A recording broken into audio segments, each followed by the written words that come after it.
Normally যারা banking করেন তারা দেখবেন যে সকাল ৯টার মধ্যেই বা ৯টা ৪৫ এর মধ্যেই তাদের উপস্থিত থাকতে হয় ব্যাংকের মধ্যে। দেন তাদের বেরোতে দেখা যায় যে ৭টা ৮টা বেজে যায়, ইভেন অনেক সময় আরও লেটও হতে পারে। এটা ভেরি করে যে ব্রাঞ্চের ব্যস্ততার উপরে, দেন হচ্ছে কতটুকু বিজি ব্রাঞ্চ। সো ওগুলোর উপর ডিপেন্ড করে। যদি গ্রাহক বেশি থাকে দেখা যায় কি আমরা গ্রাহকদের যে সেবাটা ওটা একটু এক্সটেন্ডেড টাইম পর্যন্ত দিতে হয়। তো আমাদের সকাল দেখার মানে দুপুর দেখার বা বিকাল দেখার সুযোগটা হয় না, ইভেন সন্ধ্যাটাও দেখার সুযোগ হয় না। তো আজকে অনেকটা লাকি যে খুবই তাড়াতাড়ি আমার ব্যাংকটা ছুটি হয়েছে, যেহেতু ঈদের পরপরই একদম ব্রাঞ্চ তেমন গ্রাহক ছিল না। তো আর বৃহস্পতিবার হওয়াতে অনেকে বাড়ি যাচ্ছে, আমি যাচ্ছি না। আমার ঘন ঘন বাড়ি একটা যাওয়া হয় না। অনেক অনেকগুলো রিজন আছে যাওয়ার না যাওয়ার, বাট যাওয়া হয় না।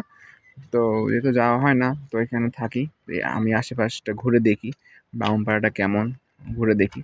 তো এটা একটা গোল্ডেন অপরচুনিটি। যখনই সুযোগ পাবেন আশপাশটা ঘুরে দেখবেন, প্রকৃতি ঘুরে দেখবেন। কারণ হচ্ছে আমাদের আশপাশে অনেক সুন্দর জিনিস আছে, ওগুলোকে উপভোগ করা উচিত।